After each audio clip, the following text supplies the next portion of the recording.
नमस्कार दोस्तों, स्वागत है आप सभी का निष्काम एजुकेशन पर। अभी हम प्रयोगशाला परिचारक की तैयारी कर रहे हैं, जिसमें हम फिजिक्स के अंतर्गत आज विद्युत धारा का टॉपिक देखेंगे। इस वीडियो में हम लगभग 10 MCQ करने वाले हैं, 10 ऑब्जेक्टिव क्वेश्चन देखने वाले हैं। तो चलिए शुरू करते हैं, देखते हैं पहला क्वेश्चन क्या दिया गया है। पहला क्वेश्चन है, दो आवेशों के बीच लगने वाला बल आवेशों के परिमाण के ऑप्शन है अनुक्रमानुपाती होता है, बराबर होता है, व्युत्क्रमानुपाती होता है या फिर डी इनमें से कोई नहीं। तो विद्युत आवेश क्या होता है, उस आवेशों के परिमाण के अनुक्रमानुपाती होता है, जबकि उनके बीच की दूरी के व्युत्क्रमानुपाती होता है। यदि ये Q1 और Q2 दो आवेश हैं, कूलाम से मापा जाता है इसको, है ना। तो Q1 Q2 दो आवेश बिंदु हैं ये, ठीक है, ये दोनों क्या हैं, आवेश हैं। तो इसका परिमाण Q1 है, इसका परिमाण Q2 हो और इनकी बीच की दूरी क्या हो, R हो, तब जो इसके बीच लगने वाला बल होगा, है ना, तो जो इसके बीच लगने वाला बल होगा वह क्या होगा, अनुक्रमानुपाती होगा किसके, Q1 और Q2 के गुणनफल के, Q1 और Q2 के गुणनफल के अनुक्रमानुपाती होगा, जबकि बीच की दूरी के वर्ग के व्युत्क्रमानुपाती होगा। तो ये आपका कूलाम का नियम है। और इसमें जो बल है, क्या आपने देखा कि परिमाण के अनुक्रमानुपाती है और बीच की दूरी के वर्ग के व्युत्क्रमानुपाती है। जब इसको सॉल्व करेंगे तो F इज इक्वल टू कितना आ जाएगा यहाँ पास, K into Q1 plus Q1 into Q2 upon R square. और ये K यहाँ पास क्या है, नियतांक है, जिसे कूलाम का नियतांक बोलेंगे। और इसका वैल्यू कितना होगा, K is equal to 9 multiplies 10⁹ newton metre square प्रति कूलाम स्क्वायर होता है इसका मात्रक, ठीक है। के का वैल्यू इतना होता है, 9 गुणा 10⁹ न्यूटन मीटर स्क्वायर प्रति कूलाम स्क्वायर होता है। तो ये आपका कूलाम का नियम हो गया। इसके बाद अगला क्वेश्चन देखते हैं। अगला क्वेश्चन है, विद्युत आवेश के संबंध में कौन सा कथन सही नहीं है, पूछा गया है। ऑप्शन है, यह एक अदिश राशि है। तो बिल्कुल विद्युत आवेश एक अदिश राशि है। दो प्रकार के होते हैं, बिल्कुल दो प्रकार के होते हैं, प्लस चार्ज और माइनस चार्ज, ठीक है, धनावेश और ऋणावेश। इसके अलावा अगला जो ऑप्शन है, उदासीन कणों पर निवल विद्युत आवेश यानी नेट जो चार्ज होता है, नेट इलेक्ट्रिकल चार्ज जो होता है वो शून्य होता है, पोलर है। तो बिल्कुल ये भी कथन यहाँ पास सही है। यहाँ पास सही नहीं पूछा गया था, तो ऑप्शन डी अब करेक्ट आंसर हो जाएगा आपका, इनमें से कोई नहीं। इसके बाद अगला क्वेश्चन देखिए। अगला क्वेश्चन है, विद्युत आवेश के चारों तरफ का वह क्षेत्र जहाँ कोई अन्य आवेश क्या करे, आकर्षण या प्रतिकर्षण बल का अनुभव करे, वह क्या कहलाता है। तो ऑप्शन है विद्युत धारा, विद्युत क्षेत्र की तीव्रता या फिर इनमें से कोई नहीं। तो वह क्षेत्र पूछा गया है यहाँ पास, ठीक है।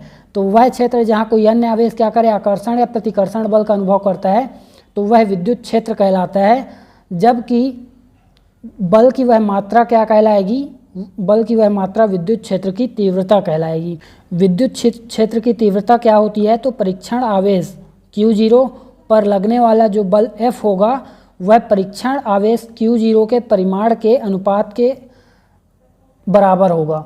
अर्थात विद्युत क्षेत्र की तीव्रता यदि E हो तो लगने वाला बल और आवेश का परिमाण Q0, इन दोनों का अनुपात क्या कहलाएगा, विद्युत क्षेत्र की तीव्रता कहलाएगा। इसके बाद अगला क्वेश्चन देखते हैं। अगला क्वेश्चन है, एकांक धन आवेश को अनंत से विद्युत क्षेत्र के किसी बिंदु पर लाने में किया गया कार्य क्या कहलाता है। ऑप्शन है प्रतिरोध, विद्युत विभव, विभवांतर या फिर विद्युत धारा। तो अनंत से विद्युत क्षेत्र में लाने में किया गया कार्य आपका विद्युत विभव कहलाता है। और इसका SI मात्रक जूल प्रति कूलाम होता है, या फिर इसी को ही हम क्या बोलते हैं, वोल्ट बोलते हैं। इसे ही क्या बोलेंगे, हम वोल्ट बोलेंगे, जूल प्रति कूलाम को। और ये क्या है, विद्युत विभव एक अदिश राशि है। इसके अलावा विभवांतर को देखते हैं। अभी देखा हमने कि अनंत, ठीक है, ये कोई विद्युत क्षेत्र है, हमने अनंत से एक विद्युत आवेश को लाकर इसमें जो कार्य किया वह कार्य क्या कहलाया, विद्युत विभव। जबकि विद्युत क्षेत्र के अंदर ही एक बिंदु से इस दूसरे बिंदु तक आवेश को ले जाने में किया गया कार्य क्या कहलाएगा, विभवांतर कहलाएगा। और विभवांतर का मात्रक भी वोल्ट होता है या फिर जूल प्रति कूलाम होता है। इसके बाद अगला क्वेश्चन देखिए। अगला क्वेश्चन है, किसी मोटर का विभवांतर कम होने पर क्या होगा। ऑप्शन है, मोटर को कार्य करने हेतु अधिक विद्युत धारा की आवश्यकता होगी, या फिर अधिक विद्युत धारा लेने के कारण विद्युत मोटर गर्म होकर जल जाएगी, या फिर उपर्युक्त दोनों, या फिर कोई प्रभाव नहीं पड़ेगा। तो देखिए मोटर को कार्य करने हेतु अधिक विद्युत धारा की आवश्यकता होगी, यह कथन बिल्कुल सही है। और अधिक विद्युत धारा लेने के कारण मोटर गर्म होकर जल जाएगी, यह भी कथन सही है। तो ऑप्शन सी यहाँ पास करेक्ट हो जाएगा, उपर्युक्त दोनों। इसके बाद अगला क्वेश्चन देखिए, अगला क्वेश्चन है खोखले चालक के लिए विद्युत विभव और विद्युत क्षेत्र के संबंध में कौन सा कथन सही नहीं है। ऑप्शन है इसके भीतर विद्युत क्षेत्र शून्य होता है, बिल्कुल सही कथन है। इसके भीतर प्रत्येक बिंदु पर विद्युत विभव बोला गया है समान होता है, तो जब विद्युत क्षेत्र शून्य है तो विद्युत विभव समान होगा ही। इसके बाद संपूर्ण आवेश बाहरी बिंदु पर ही रहता है, यह भी कथन सही है। तो ऑप्शन डी यहाँ पास करेक्ट है। इसके बाद अगला क्वेश्चन देखिए, अगला क्वेश्चन है स्थिर ताप पर किसी धातु के तार में प्रवाहित होने वाली विद्युत धारा उस तार के सिरों के बीच विभवांतर के ऑप्शन है अनुक्रमानुपाती होती है, व्युत्क्रमानुपाती, या फिर बराबर, या फिर इनमें से कोई नहीं। तो इसका करेक्ट आंसर हो जाएगा अनुक्रमानुपाती होती है। इसका करेक्ट आंसर क्या हो जाएगा, अनुक्रमानुपाती होती है। इसका मतलब V अनुक्रमानुपाती होगी धारा के, तो इसका मतलब अगर इसको सॉल्व करेंगे तो V बराबर क्या मिलेगा हमको, I इंटू R मिलेगा। इसका मतलब विभवांतर और धारा के अनुपात के बराबर हमें एक नियतांक मिल रहा है। इस नियतांक को हम बोलते हैं प्रतिरोध, जिसका मात्रक क्या होता है, ओम होता है। ठीक है, इसके बाद अगला क्वेश्चन देखते हैं। अगला क्वेश्चन क्या है, अगला क्वेश्चन है किसी चालक तार का प्रतिरोध उसके अनुप्रस्थ काट के क्षेत्रफल के अनुक्रमानुपाती होता है, व्युत्क्रमानुपाती, बराबर, या फिर अनुप्रस्थ काट के क्षेत्रफल पर निर्भर नहीं करता। तो इसका करेक्ट आंसर क्या हो जाएगा, व्युत्क्रमानुपाती होता है। इसका मतलब प्रतिरोध जो है अनुक्रमानुपाती होता है किसके, चालक तार की लंबाई के, जबकि व्युत्क्रमानुपाती होता है अनुप्रस्थ काट के क्षेत्रफल के। और जब इसे सॉल्व करेंगे तो R इज इक्वल टू क्या मिलेगा, रो L अपॉन A।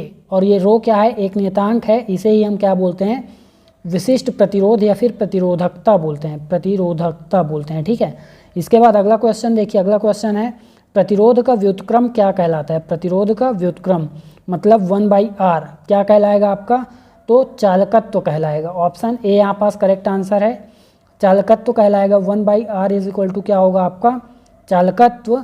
और इसका मात्रक क्या होता है, जैसे प्रतिरोध का मात्रक क्या होता है, ओम होता है ना, तो यहाँ पास इसका मात्रक MHO हो जाएगा, या फिर इसी को हम क्या बोलेंगे, सीमेंज बोलेंगे, सीमेंज। ठीक है, सीमेंज है। ठीक है, इसके बाद चालकता, चालकता का क्या होता है, चालकता ये प्रतिरोधकता का व्युत्क्रम होता है, यानी 1/ρ। ठीक है, 1/ρ का व्युत्क्रम होता है। रो क्या है, प्रतिरोधकता या विशिष्ट प्रतिरोध, इसका व्युत्क्रम चालकता कहलाता है। तो दोनों एक नहीं है, ये ध्यान दीजिएगा। ठीक है, तो चालकता और इसका मात्रक क्या होता है, सीमेंज, सीमेंज प्रति मीटर, सीमेंज प्रति मीटर होता है इसका मात्रक चालकता का। तो इसको ध्यान देंगे, चालकता और प्रतिरोधकता अच्छे से समझ में आना चाहिए। प्रतिरोधकता क्या है, तो प्रतिरोध होने का गुण ही क्या है, प्रतिरोधकता कहलाएगा। और धातुओं में और मिश्र धातुओं की जो प्रतिरोधकता होती है वह कम होती है, यानी प्रतिरोधकता कम होगी, प्रतिरोधकता कम होगी तो चालकता, यानी चालकता उसमें बढ़ेगी। ठीक है, प्रतिरोधकता कम तो चालकता बढ़ेगी। इसके बाद अगला क्वेश्चन देखिए, अगला क्वेश्चन है यदि 6 ओम के 3 प्रतिरोध समांतर क्रम में जोड़े गए हैं तो उनका तुल्य प्रतिरोध कितना होगा। तो 2 ओम, 18, 12 या फिर 3। सॉल्व कर लीजिए। समांतर क्रम में हो तो प्रतिरोध का सूत्र क्या होता है, 1/R। R यहाँ पास तुल्य प्रतिरोध है, 1/R1 लिखेंगे तो R1, R2, R3 लिखेंगे। ठीक है, तो सभी यहाँ पास 6 हैं, तो R1, R2, R3 तीनों का वैल्यू यहाँ पास 6 है। तीनों को ऐड करेंगे कितना आ जाएगा, 3/6, फिर 1/2। इसका मतलब R इज इक्वल टू कितना आ गया, 2। इसका मतलब ऑप्शन ए यहाँ पास करेक्ट है। यही अगर श्रेणी क्रम में होता तो हम टोटल R निकालने के लिए क्या करते हैं, यहाँ पास 6 + 6 करते हैं। तो श्रेणी क्रम में क्या हो जाता, जो तुल्य प्रतिरोध कितना मिल जाता हमको, 18 ओम मिल जाता। तो ऑप्शन ए यहाँ पास करेक्ट आंसर है। इसके बाद अगला जो भी वीडियो आएगा वो प्रयोगशाला परिचारक के फिजिक्स के संबंध में होगा, और अगला वीडियो भी विद्युत धारा के संबंध में ही रहेगा। ठीक है, विद्युत धारा से संबंधित जो भी प्रभाव होंगे उनको देखेंगे, विद्युत धारा के चुंबकीय और ऊष्मीय प्रभावों को। और प्रयोगशाला परिचारक की तैयारी करने के लिए जुड़े रहिए चैनल से। वीडियो में अंत तक बने रहने के लिए धन्यवाद।